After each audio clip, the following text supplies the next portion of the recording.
perusahaan-perusahaan yang semakin ketat untuk memperebutkan tenaga kerja yang berkualitas memerlukan program penarikan yang lebih agresif. Nah, kita harus tahu ini, saudara-saudara, ketika berbicara tenaga kerja, tentu eh, kita harus melihat apa saja yang kita butuhkan. Nah, kita butuhkan yang sehingga memerlukan tenaga kerja yang lebih baik. Nah, bila kondisi bisnis menurun, perusahaan harus mengurangi kegiatan penarikan. Nah, kondisi ini juga terjadi. Nah, kalau seandainya output dan income dari sebuah perusahaan berkurang, ya bisa jadi saja apa namanya kondisi bisnis menurun, maka penarikan ini tidak terjadi lagi gitu. Itu yang keempat yang melatar belakangi kenapa penarikan itu terjadi. Nah, selanjutnya persyaratan-persyaratan jabatan. Perlu mempelajari permintaan jabatan eh, dari informasi analisis jabatan dan komentar para manajer. Jadi, sebelum menentukan jabatan, perusahaan itu saudara-saudara, dia juga harus mempelajari permintaan jabatan apa yang harus dipentingkan, yang diperlukan. Nah, sehingga eh, analis jabatan, sebagaimana yang kita bahas pada minggu lalu, seseorang itu dikatakan dia mempunyai privilege, ya ketika dia mengetahui informasi jabatan yang akan dia tempuh. Nah, selanjutnya pengetahuan akan persyaratan, persyaratan jabatan memungkinkan bagian personalia untuk memilih cara terbaik dalam program penarikan dengan batasan yang ada. Nah, misalnya menarik tenaga terampil akan lebih sulit dibandingkan tenaga yang kurang terampil. Karena ya tenaga terampil itu dia sudah mempunyai apa namanya sebuah kemampuan sehingga sangat sulit perusahaan akan menarik tenaga terampil itu. Pasti dia akan membandingkan lah perusahaan-perusahaan apa yang dia pernah lalui sehingga ilmunya itu menjadi bermanfaat gitu. Nah, kebiasaan-kebiasaan dalam pelaksanaan penarikan, nah biasanya keberhasilan pelaksanaan masa lalu akan membentuk kebiasaan. Nah, perlu adanya umpan balik positif dan negatif agar tidak hanya menggantungkan diri pada kebiasaan yang telah terbentuk. Kita tahu seseorang atau perusahaan itu ketika dia mempunyai pengalaman dalam penarikan sumber daya manusia, maka itu dia menjadi kebiasaan dia ke depan. Apa yang dia lakukan, apa yang salah atau benar, atau positif dan negatif, ya kebiasaan itu terbentuk, saudara. Nah, inilah yang menjadi kebiasaan pelaksanaan penarikan.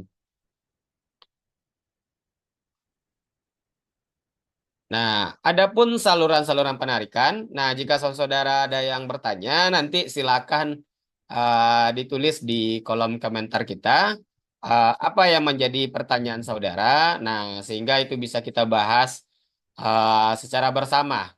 Jika ada yang ingin bertanya, berdiskusi dalam hal ini, kami semampu kami akan menjawab apa yang menjadi pertanyaan saudara.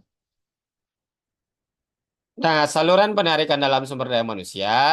Nah, pertama itu walk-ins. Nah, pernah saudara-saudara mendengar walk-ins? Nah, ya nanti akan kita bahas. Nah, walk-ins itu memang dia berbicara interview berjalan lah. Yang kedua, rekomendasi karyawan.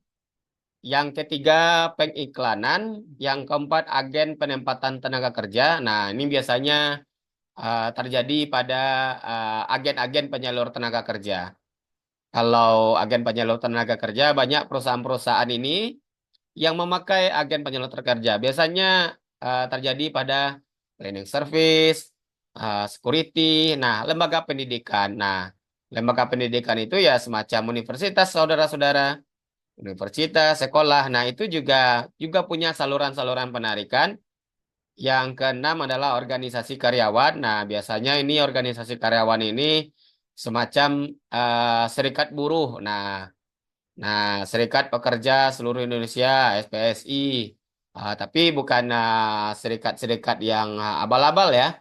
Nah, ini banyak juga serikat buruh ini yang tidak sesuai dengan ketentuan perundang-undangan. Selanjutnya, leasing. Nah, itu ada temannya mungkin yang ingin bekerja di sebuah perusahaan pembiayaan. Nah, leasing ini juga terjadi. Selanjutnya 8, nepotisme. Nah, saluran penarikan ini, nah kalau bahasa kerennya nepotisme ini ordal. Nah, kalau udah ada ordal itu, nah ya bisa lah bekerja di sana kan. Nah, tapi ini perlu jadi catatan, walaupun ini juga mempunyai saluran penarikan, tapi ya tidak baik lah memakai jalur-jalur nepotisme itu.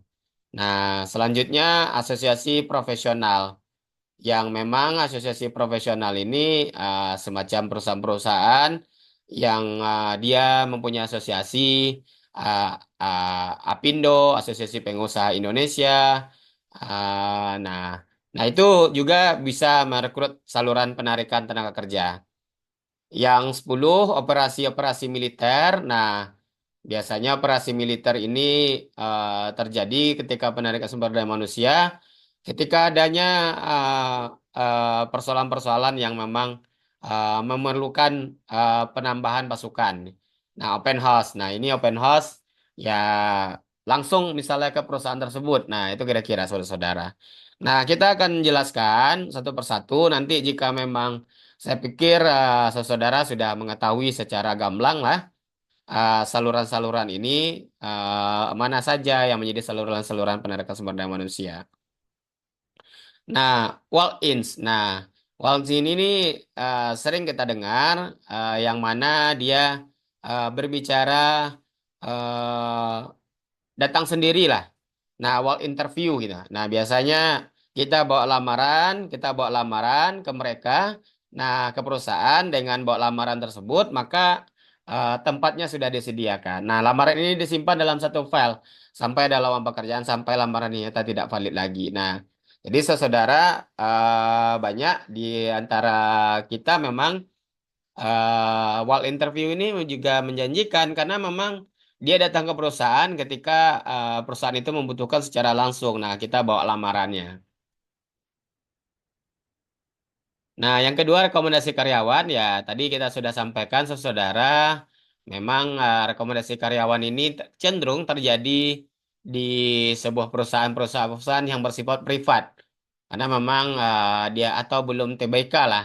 Sehingga dia rekomendasi karyawan itu berarti menjadi pendahuluan sehingga pelamar harus mengetahui karakter organisasi karyawan tersebut. Nah, selanjutnya pengiklanan. Nah, ini banyak saudara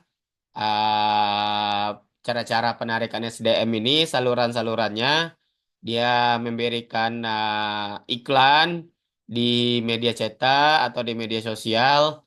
Kalau di, nah banyak itu mungkin sekarang sudah mengandalkan media sosial semacam di TikTok, di Instagram, dan tidak tertutup kemungkinan juga juga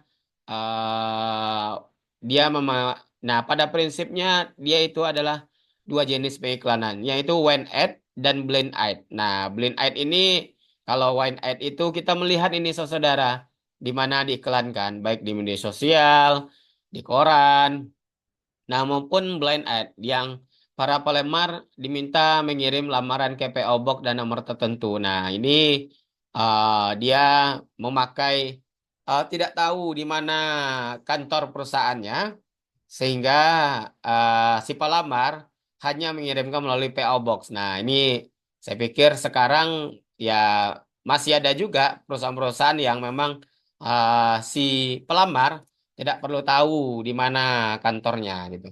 Nah, atau identifikasi perusahaannya. Yang keempat, agen-agen penempatan tenaga kerja, eh, employment agents, dia baik pemerintah dan swasta menyediakan informasi pekerjaan melalui papan pengumuman atau job flow. Nah, ini terjadi seperti yang saya sampaikan. Nah, agen-agen penempatan tenaga kerja itu ya dia agen yang kalau kita lihat di perusahaan di BRI itu ada namanya eh, PT penyalurnya lah. Nah, kalau di beberapa perusahaan itu ada PT penyalur lah, agen. Nah, ini yang dikatakan agen. Lembaga pendidikan, saya pikir saudara sudah tahu, dia termasuk penyalur juga, ya semacam universitas, sekolah. Nah, selanjutnya organisasi-organisasi karyawan.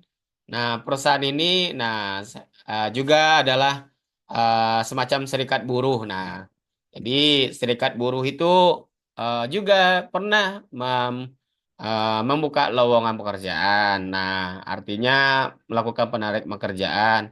Jika ada dalam sebuah apa namanya? Sebuah daerah memerlukan pembangunan. Nah, itu biasanya buruh-buruhnya atau pekerjanya didatangkan dari luar daerah. Nah, ini menjadi hal yang apa namanya biasa. Nah, sehingga perusahaan lebih memudahkan pekerjaannya sehingga selesai. Leasing ya seperti kita ketahui, nah ini perusahaan yang karyawannya dibayar harian per jam. Nah dia ya semacam tadi saya pikir perusahaan pembiayaan yang dari kejiwaan, pensiun dan kompensasi lainnya. Nah dia biasanya tidak lama dia. Artinya ketika tidak mempunyai target, nah maka saluran-saluran inilah yang menjadi hasilnya. Nah, ini 8 nepotisme. Nah, ini ya penarikan anggota keluarga. Ya, saya pikir ini banyak terjadi, tapi kita berharap jangan mengedepankan. Jadi, saudara-saudara, jika saudara di apa namanya di sebuah perusahaan, ketika saudara-saudara memimpin perusahaan atau dipercaya sebagai HRD ya, walaupun ini memang benar ya salurannya. Nah, tapi ini bisa jadi sebuah perusahaan privat. Nah, tapi akan lebih baik itu bisa diberikan kepada proses saluran yang lebih baik lagi. Nah, asosiasi profesional ya dapat berfungsi sebagai sumber penarikan. Seperti saya sampaikan tadi, ada Kadin, IWAPI, HIPMI, serta Apindo. Nah, ini asosiasi profesional dalam merekrut tenaga kerjanya. Selanjutnya, operasi-operasi militer. Banyak personalia terlatih yang berasal dari dinas militer yang sudah habis masa tugasnya dan menjadi veteran. Nah, bagi yang mempunyai keterampilan yang dapat diandalkan seperti mekanik, pilot, dan penjaga keamanan, perusahaan memerlukan yang pemanfaatannya. Ini penting kita lihat saudara operasi-operasi militer yang perlu kita lihat dia dalam melakukan penarikan SDM-nya. Nah, ini kira-kira menurut kita.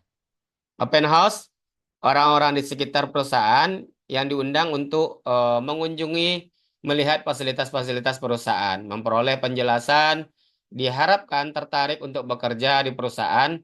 Metode ini eh, menarik karyawan dengan keterampilan yang langka dan sumber daya suplai yang terbatas. Nah, ini open house. Jadi, perusahaan itu orang-orang di sekitar, nah, diundang untuk memperoleh fasilitas perusahaan dan penjelasannya.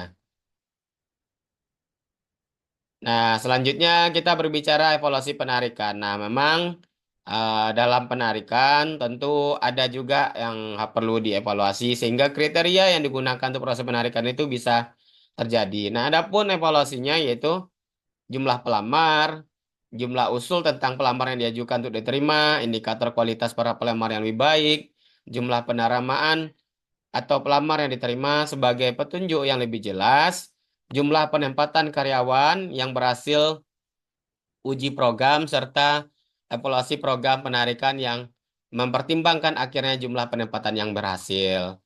Nah, adapun belangko-belangko lamaran pekerjaan, tentu kita juga ketahui, saudara, di antaranya itu data pribadi. Jadi kalau kita ingin membuat sebuah lamaran pekerjaan, saudara harus mempersiapkan data pribadi, pendidikan, dan keterampilan, serta pengalaman kerja dan status pekerjaan serta